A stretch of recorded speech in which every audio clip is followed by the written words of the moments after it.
Hello and welcome to Aero Innovations. I'm Aero and I'll be your host this evening. I had a lot of fun playing this particular session, so I'm going to showcase it ahead of some others. If you're new to the channel, I'm a low stakes specialist who's been a professional poker player for well over a decade and a half.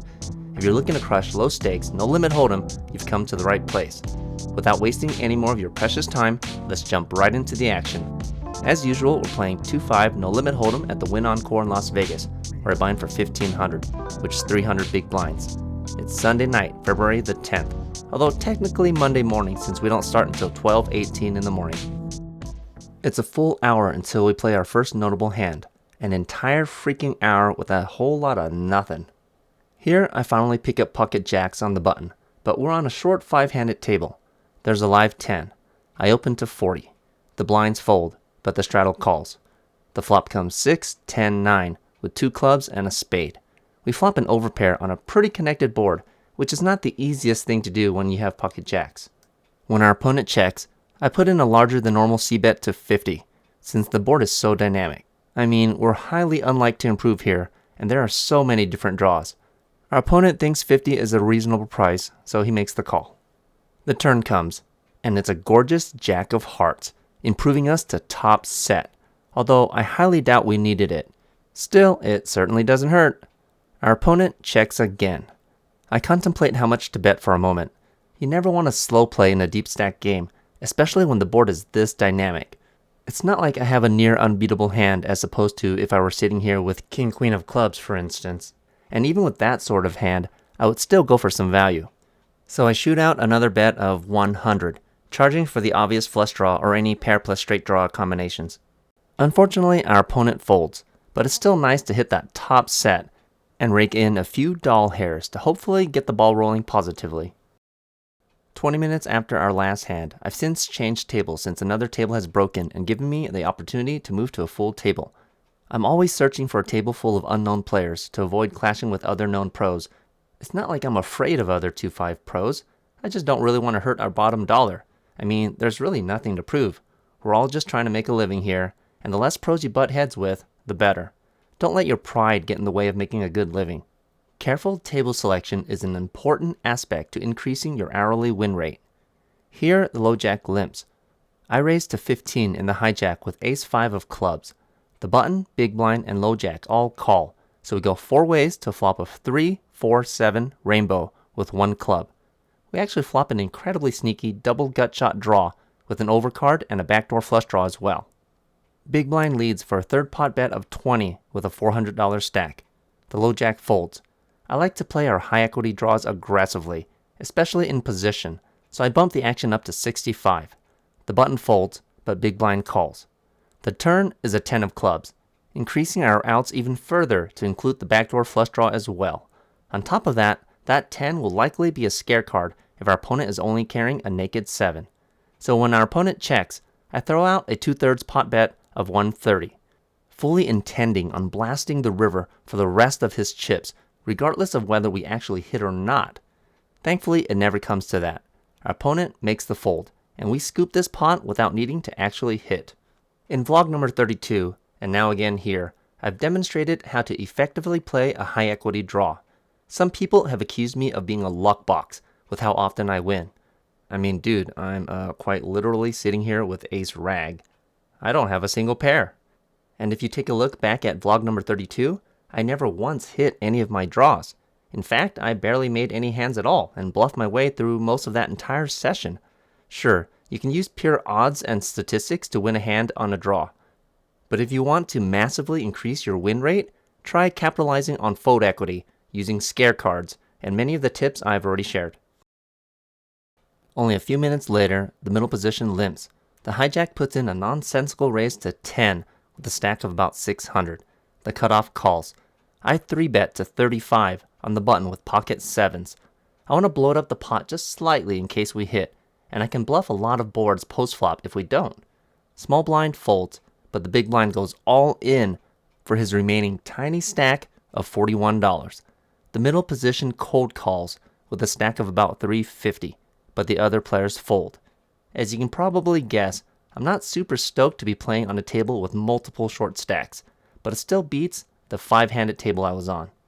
So we go 3-handed, with one short stack player already all in, to flop a 7-3 queen with one heart and two clubs. We flop middle freaking set on a pretty uncoordinated board. I mean, yes, there is a flush draw out there, but in a heads-up 3-bet pot, the odds are highly unlikely that your opponent just randomly wakes up with a flush draw here. I say we're heads up because I'm discounting the all-in guy. So when our opponent starts with a check, I don't think I need to protect our hand from very much here. In fact, I'm going to try to goad him into making a mistake. So I put out a ridiculous c-bet to the tune of $20 into the pot of 140, which is an absolutely absurd bet sizing. Surely enough, our opponent takes the bait. Hook, line, and sinker. He puts in the check raise, but to a very disappointing amount of only $45, which, for the size of the pot, is just as ridiculous, if not more ridiculous, than my flop bet. Okay, so our opponent has emphasized he has a hand good enough to check raise. No more screwing around. I re-raise to 140, which all things considered, even after a bet, a check raise, and a re-raise, is still only a pot-sized bet. We have to keep in mind how shallow our opponent's stack is. So, for the price of 140, I'm thrilled when my opponent shoves in his entire stack of about 300. Of course, I make the snap call, and I tell him there's a good chance he's drawing very close to dead here, as I'm pretty nutted. The turn brings in a king of hearts, putting 2 hearts on board, and the river is an extremely safe 8 of spades. Our opponent flips over queen 10 of diamonds, and we flip over our set of 7s for the win. The all-in player actually had ace 4 of clubs for the flop nut flush draw, but he was already all in, so there's not a whole lot we could have done about his hand. Thankfully, he missed anyways, so we scooped this decent-sized pot. Hey, what's up guys? Just a quick insert to let you guys know that I now endorse 2 different clubs on Club GG. So if you're looking to play some online poker and you want to hang out with me, I support the Cheddar Club. It's the same club that NorCal Poker does a weekly meetup.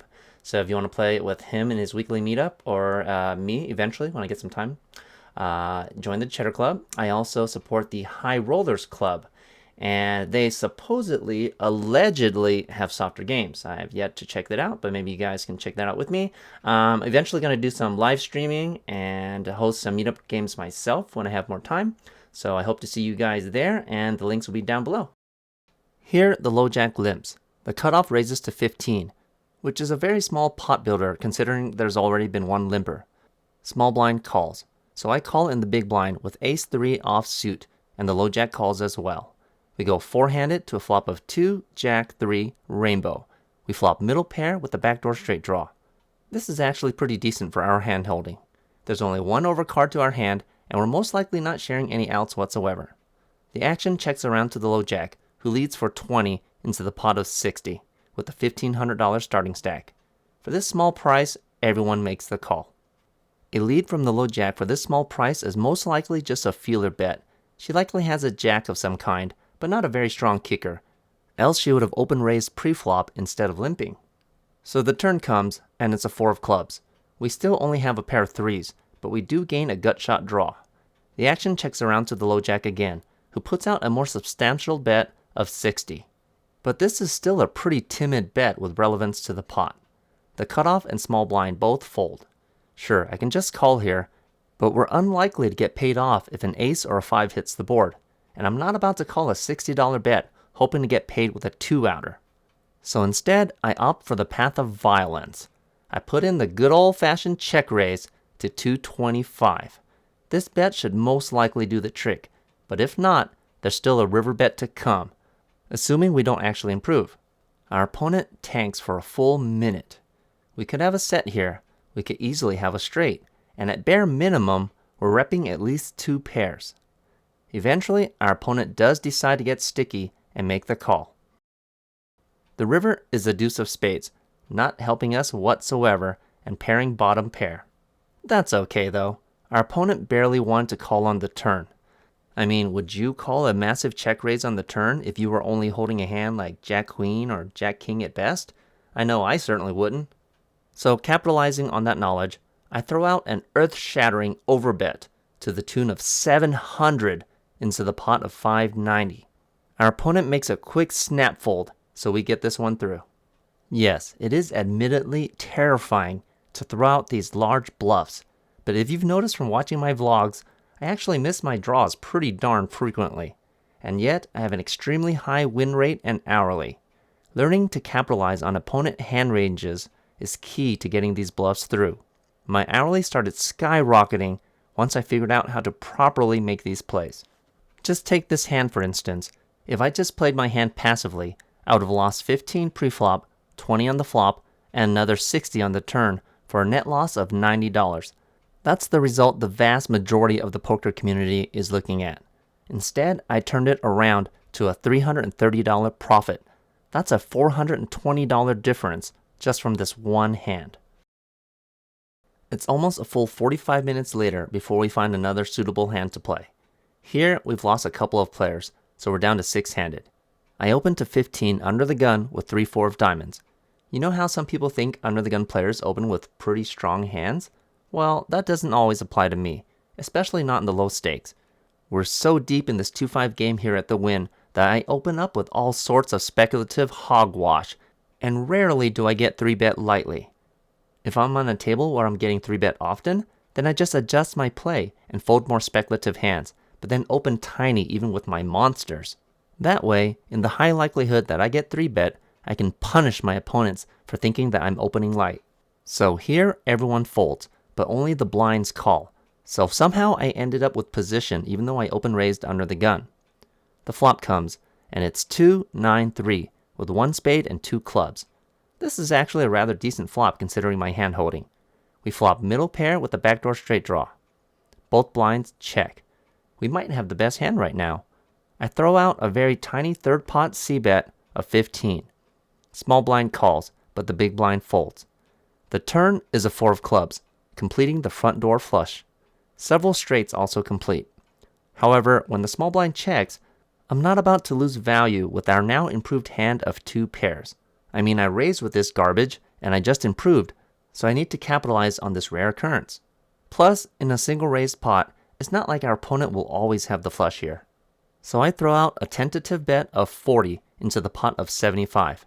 If we face aggression in the form of a check raise, the pot is still small enough for us to make a speculative call and hope to improve. Thankfully, that doesn't happen, as our opponent just calls. The river brings in a 7 of spades, not changing a whole lot unless our opponent very specifically has 9-7 here. So when he checks, I increase my aggression with a 2/3 pot bet to the size of 100 into the pot of 155, targeting a naked 9. I mean, this is almost the perfect run out to target a 9, considering all the cards remain smaller, which is a pretty rare run out to get. Unfortunately, our opponent does make the fold, but this is a very good example of how wide my open raises can be when I play this deep. It makes it so guessing my hand range becomes exceedingly difficult. If you're the sort of player who only raises with ace-queen and above, and only pocket 10s and above, your opponents can easily narrow down your range. You may think your playstyle is more safe, but it's actually more dangerous when your opponents can better guess your exact cards. Here, the middle position and low jack players limp. Small blind completes. I check my option in the big blind with 2-4 of spades, a hand which I would never voluntarily play in early position. So the flop comes, and it's 5-9 jack with 2 spades and a club. We actually flopped much better than normal for our weak hand by flopping an incredibly tiny 4 high flush draw. The action checks to the middle position, who leads for a full pot size bet of $20. Everyone else folds, but I make the call, with plans of bluffing any future scare cards. I don't think it's very profitable to call here with a 4 high flush draw, out of position no less.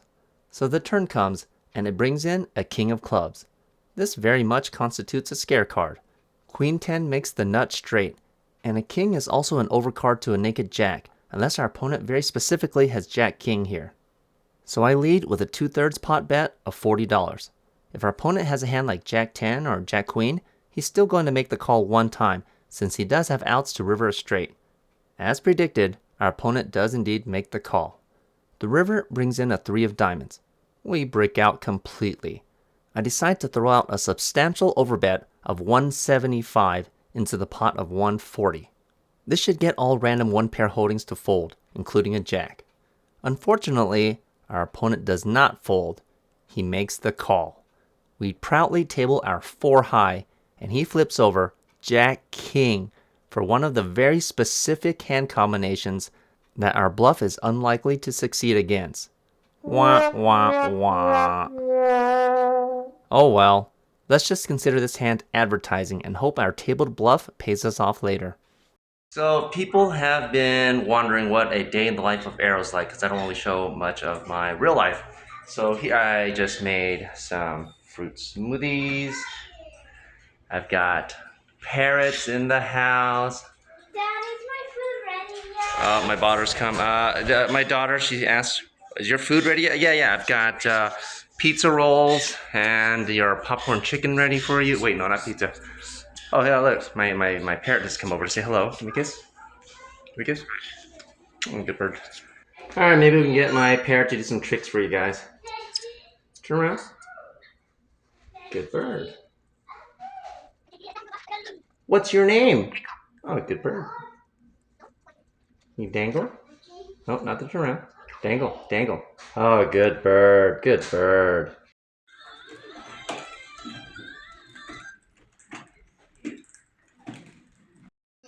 So you want to sit on me?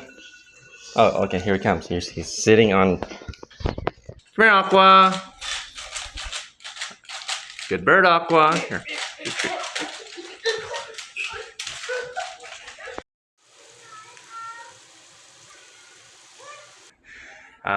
And yes, my daughter, we just walk around with masks in the house. It's just normal.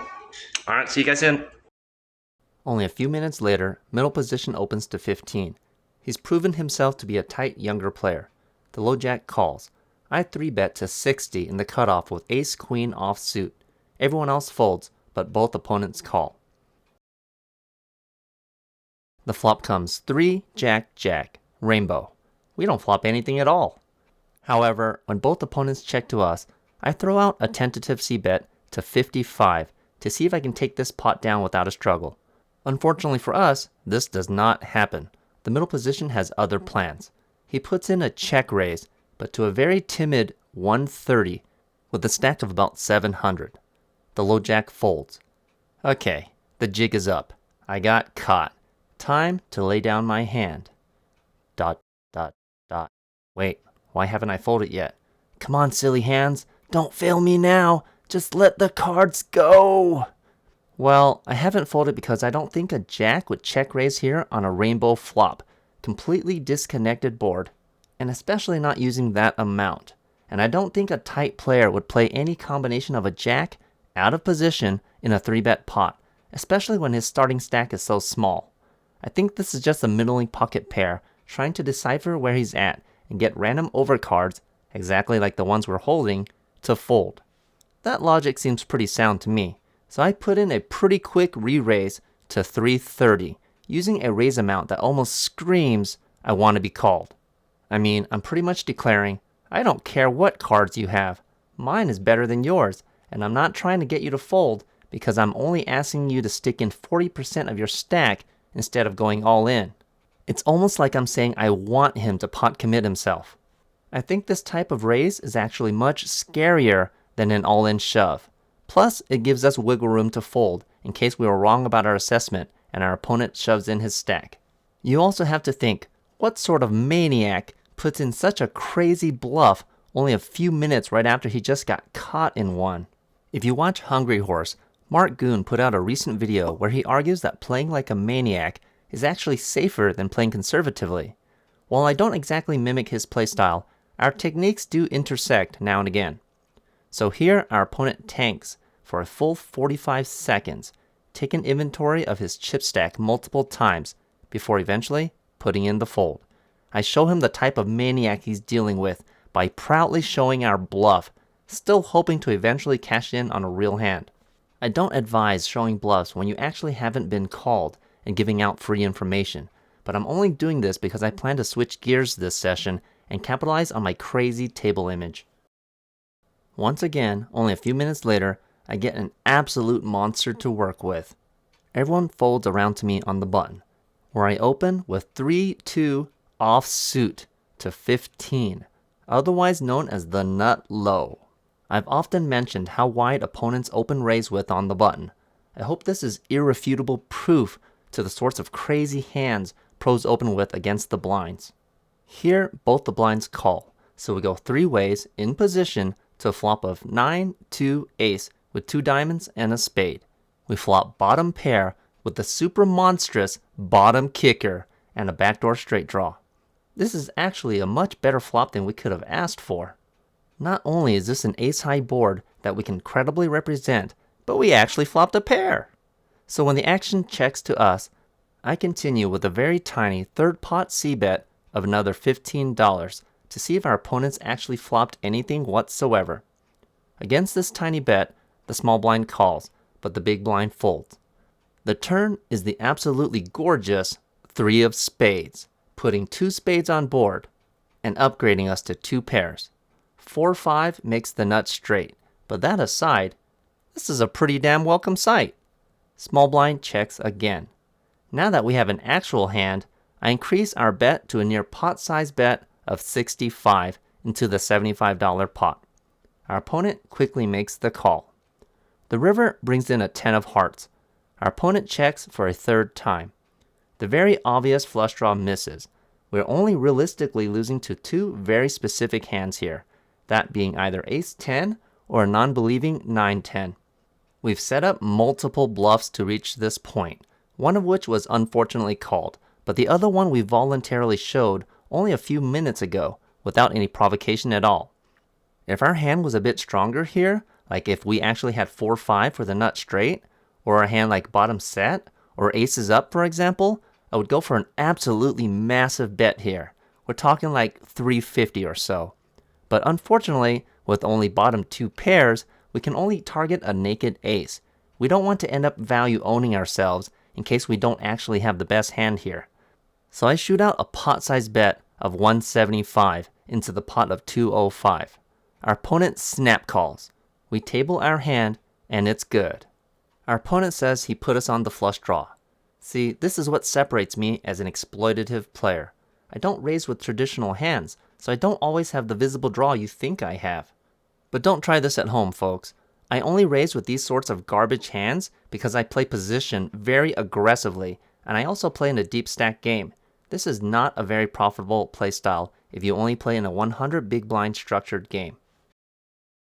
Less than 20 minutes later, I open to 15 under the gun with ace-queen offsuit. Once in a while, I mix in one of my premium hands with my speculative open raise amounts. Here it happens to be ace-queen, but other times it can be as strong as kings or aces. This way, if an opponent 3-bets me, my hand is completely under-repped. Here, the middle position and button both call, but then the small blind comes in for a substantial 3-bet to the tune of $80 with a full stack of $1,500. Since I've under-repped my hand and I do have position to the 3-better, I feel this is a pretty reasonable call to make. So that's what I do, and everyone else folds.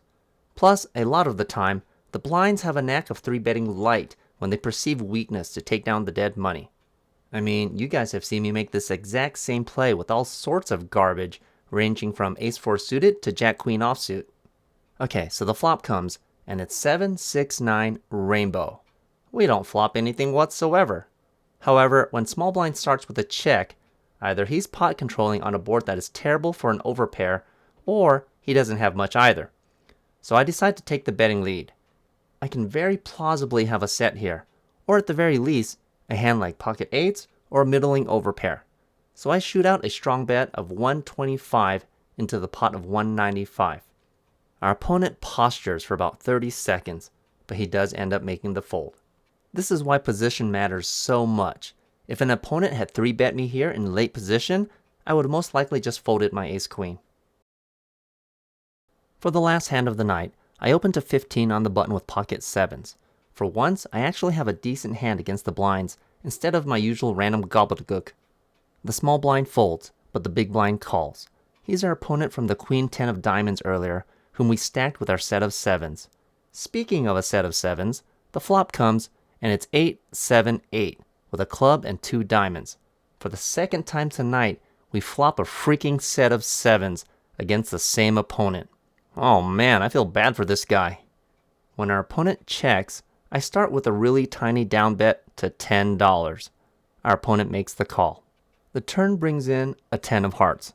Suddenly, our opponent leads with a bet of 20 into the pot of $50. Oh no, no, no, my friend. This $20 bet will not fly. Either our opponent just hit that 10 with some sort of straight draw on the flop that contains a 10, like 9-10 or 10-jack for instance, or we just hit the mother load and he turned a straight with a hand like 6-9 or 9-jack that is drawing completely dead. I'm definitely going to raise here, but I don't want to overshoot and terrify him into folding. If we raise too high, our opponent might put us on that 8 and fold, and we don't want that happening. So I raise his bet to a modest $65, which is still barely bigger than the pot. As predicted, our opponent makes the call. Okay, so long as the river isn't another 10 or another 8, we should be pretty damn good. Ideally, it'll be another small card that gives our opponent a straight. So the river comes, and as if an answer from the heavens, it's a 6 of clubs, putting a 1-card straight on board. Our opponent plays with his chips for a moment, and it looks like he wants to come out betting, but instead he decides on a check. Oh man, this is too good to be true. He definitely has a straight here. If I had a hand like 8's full or 10's full here, I would go for massive value, maybe a bet of like 300 or bigger. But with very close to bottom boat, however, I don't want to get value owned if I put out a big bet here and our opponent shoves on top. That would be a very unfortunate circumstance. There's no reason why our opponent can't have a hand here like 8-6 for a river bigger boat than what we're holding. I only want to target a straight. So I shoot out a modest overbet of 225 into the pot of 185. Our opponent quickly makes the call. We table our full house and our opponent flips over 9-10 of clubs for the turn top pair that rivered the straight we were hoping he had. After this hand, I lose a little bit of money back before deciding to rack up and call it a night. In for $1,500 and out for $28.28 for a delectable profit of $1,328 after 4 hours and 57 minutes of playtime. I love nights like this where profits just continue to climb higher and higher without too many big hiccups. I wanted to showcase this night because it touches upon something I haven't shown a lot in previous vlogs, such as how ridiculously wide I open raise with on the button against the blinds. It also builds on my vlog number 32, where I gave multiple examples of how to play a high equity draw aggressively. In both sessions, I never actually hit any of my draws, but I still scooped the pot the vast majority of the time, except tonight, when I ran into top 2 pairs when my opponent was holding Jack-King. But that's just the reality of making these sorts of plays. You're not gonna get away with them 100% of the time. If I only showed hands where I got away with all of my bluffs, that would be much less realistic. Even though my opponent ended up with one of the few hands that was able to call my 4-high missed flush draw tonight, the actual play itself is still very highly profitable long term. Okay, so since we have a little bit of extra time, let me update you on how I'm doing so far this year with my 100K challenge. So I was actually up 8,000 early on in January, but then I went on a massive downswing, losing 3 weekends in a row while playing on the Absolute Nuts livestream. Keep in mind that gameplay is much bigger than my usual 2-5 game at the Win, and the variance is way higher. Here's a hand from their game to show you guys what sorts of stuff went down. This hand happened on January 24th. It's one of the very first hands of the night. I just won a couple $100 from a double board big ol' bomb pot. The nit game is in effect, as well as the 7 deuce game for $50 a person. Here, the cutoff raised to 100 after a bunch of people limped for $5. And yes, that sort of raise is perfectly normal in their game. David 3-bets to 200 on the button with a 6K starting stack that easily dwarfs the 2200 I'm sitting in front of. I stare down at pocket freaking aces in the big blind, the absolute best starting hand in all of poker, and I'm looking at a $200 3-bet before the action has even gotten to me. Taking into consideration all of the various side games going on, I put in a cold 4-bet to 500. Everyone else quickly folds, but after some talk about how he knows I have aces, David puts in a 5-bet to 1,000. And of course, I instantly shove for my remaining stack. David puts in the call, and we decide to run it twice. But look at this absolutely sick run out you're about to see. Not only does David flop a freaking king on the first board, but he hits another damn freaking king on the second flop as well to scoop this nearly $4,600 pot with his red pocket kings. That was just absolutely freaking atrocious. In all of my 17 years as a professional poker player, I've never seen this happen before. I mean, like, if both of his kings were at least on the same board, we could have chopped. This is just a small example of how I've been running in their games recently. So after 3 weekends in a row of losses in their private game, I actually ended January with a loss, which for me usually only happens about once a year. February, however, is starting off much better, with just shy of 4K in wins after only 21 hours of playtime. We've got a long ways to go on our road to 100K this year, and I want to try to complete this challenge by fall sometime, because we all know winter is coming. And winter is coming. Winter is coming. Winter is coming. Winter is coming. Winter is coming. Winter is coming. Winter is coming. Winter is coming. Winter is coming. Winter is coming. Winter is coming. Winter is coming. Alright, so if you guys liked what you saw today, please smash that like button. Subscribe to the channel for more tips and tricks on how to crush low stakes, no limit hold'em. My wife and I work tirelessly to get these vlogs out to you guys as fast as we feasibly can. We make under minimum wage on this channel because, as you guys know, we're a very small channel that's not sponsored. So if you want to help support the channel, come check out my Patreon. There, for a very modest fee, you can check out all of the coaching videos I've released so far. Feel free to contact me on my Instagram or through email if you're looking to get some personal coaching from yours truly. And as always, I hope to see you in the next video.